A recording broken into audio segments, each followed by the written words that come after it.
stage as well. That's Defence Minister Peter Dutton. Well, Brendan O'Connor is the Shadow Defence Minister. Brendan O'Connor, welcome to Afternoon Briefing. Good afternoon and welcome back, Fran. Thank you very much. Do you support the Defence Minister's pledge there that Australia will be there as part of a coalition to help rebuild Ukraine? I do. And whatever differences we have with the government, we have no difference when it comes to responding to this illegal, violent invasion by Russia of Ukraine. And we support the lethal and non-lethal aid that's been provided and any subsequent support. And indeed, I think the reconstruction of that city that's been under siege clearly will need help from not just its European friends, but friends around the world. In terms of subsequent spending, we've seen Australia come in now with a number of pledges. We're about to head into an election campaign, therefore caretaker mode. As Shadow Defence Minister, would you be expected to be consulted on any new decisions in terms of, what Australia might offer in terms of support or what's needed? I would. Certainly through caretaker mode, where the decisions made in that period, we would have to be briefed. That's consistent with parliamentary convention and the Westminster system. We would also hope to be briefed even if the decisions have been made before the election was called, because if it's a significant decision and it goes to national security, then the Labor leader and the Shadow Foreign Minister and myself and others should be briefed. It was revealed today that Russia has now imposed sanctions on 228 Australian, I think they're government MPs, basically all of them, including the Prime Minister. Are you on that list, and are you concerned about it? Well, I haven't seen the list, and I'm not surprised there'd be retaliation by Russia, but what we have done today is to stand up for, sovereignty, independence and democracy. And we had no choice but to do that.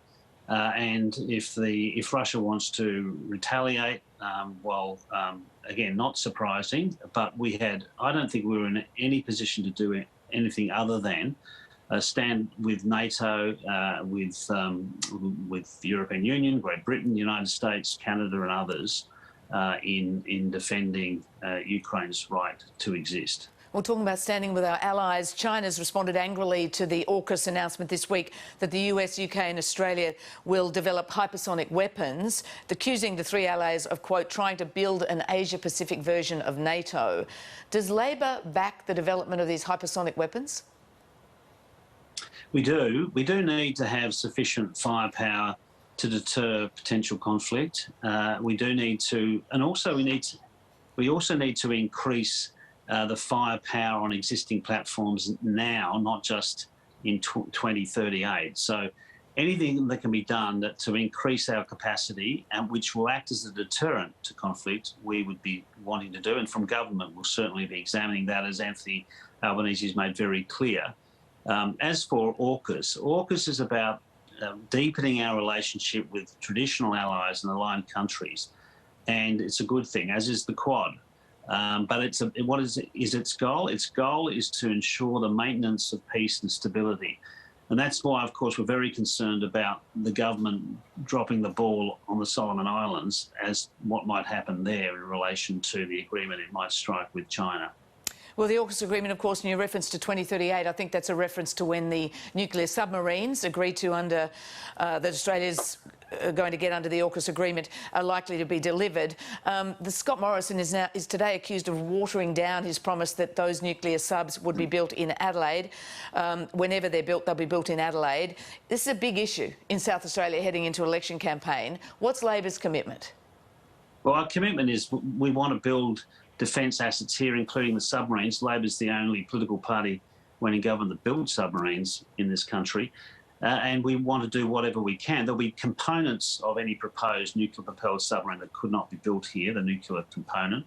But what we should be doing is ensuring if it can be built here, it is. And if it can't be built here, we increase our capability over time. What's the definition of can't? I mean, is it not the best, or it's not the cheapest, or it's not the fastest? No. If we literally don't have the capacity, if there is some element where we are deficient, we need to build that capability.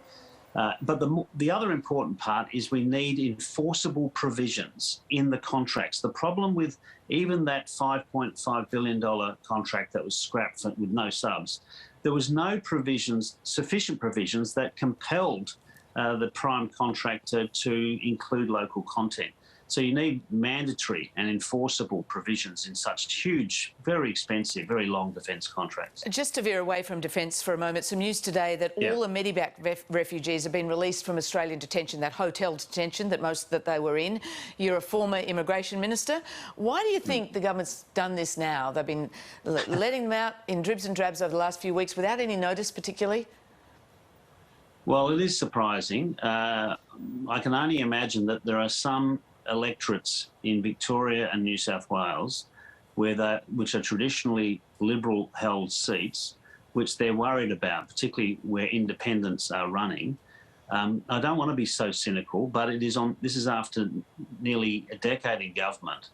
They're releasing certain refugees. It's a very expensive thing to keep them there, 50 or more than 50,000 a night, as I understand it. And if there's no security issues and safety issues, then of course they should have been released earlier. Brendan O'Connor, national security will be a key issue in this election. The Prime Minister and Peter Dutton will make certain of that. Voters will want to know before they cast their votes who will be the Defence Minister in a Labor government. Will it be you? Well, that's entirely up to the Labor leader. I was asked to undertake this role, Fran, in January last year. I've been in the portfolio longer than Peter Dutton, at least in the shadow portfolio, and I've enjoyed it. I come with some national security experience. I sat on the National Security Committee of Cabinet, and I was, as you say, Home Affairs Minister and Immigration Minister. So I think I've got the experience and expertise to work in this area, but it is entirely up to Anthony. Yeah, but have you sought assurances from Anthony Albanese? No, I haven't. You're going to be in a hot seat in this election campaign. The opposition's putting pressure on the government to say who's going to be the health minister. The reverse is true, isn't it? No, look, I haven't sought. Look, the remit is with the Labor leader. That's, as you know, that's how it operates. Look. Obviously, Anthony has confidence in me. That's why he has asked me to undertake this role. I'll be very happy to do that, and I would be very happy to do it in government, and I think I've got the capability to do it. But that is, as I say, that's the discretion of the Labor leader. As for Scott Morrison, he made commitments to people before the last election, and they didn't end up being ministers in those portfolios. So, whatever he says, I'm not sure you can entirely believe him. Brendan O'Connor, thank you very much for joining us. Thanks very much, Fran. Brendan O'Connor, the